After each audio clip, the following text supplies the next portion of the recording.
даават иштери боюнча коомчулукта чындап эле кызуу талкуу болуп жатат.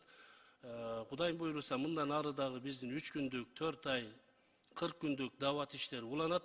Болгону ушул жерде кыдыруу маселесине келгенде, бул тартибинде 5 тартип бар экен.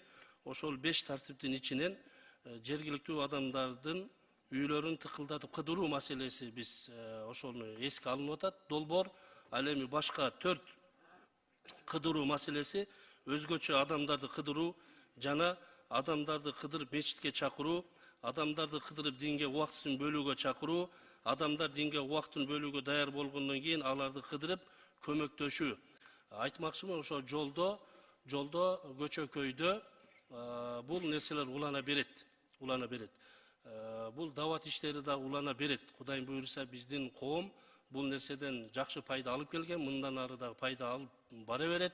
Болгону ошол жанагы тыюу салынып жаткан маселе мына ушул жерде биздин ушул тутунуп жаткан динибизге башка тараптан соккулар болуп атат.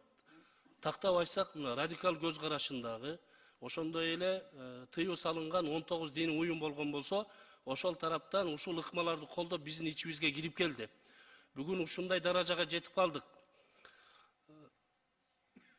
Ата-энеси өлсө, эшигин жаап, мен ата-энеме дуа кылбагыла, мен ата-энеме Куран окубагыла, кабырстанга барып эле койгула деген даражага жетип калдык да. Бул биздин азыр коомчулукта ачык айкын пайда боло баштады.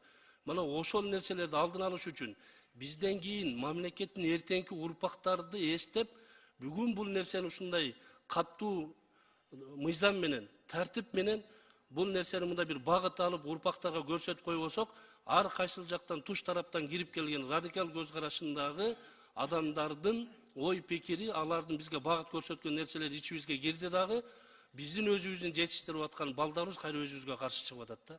Биз бүгүн ошон үчүн ушул долбоорду муфтият жана алымдар кеңеши колдоп отурабыз. Ынтымак, биримдүүлүк, тартип болуш үчүн.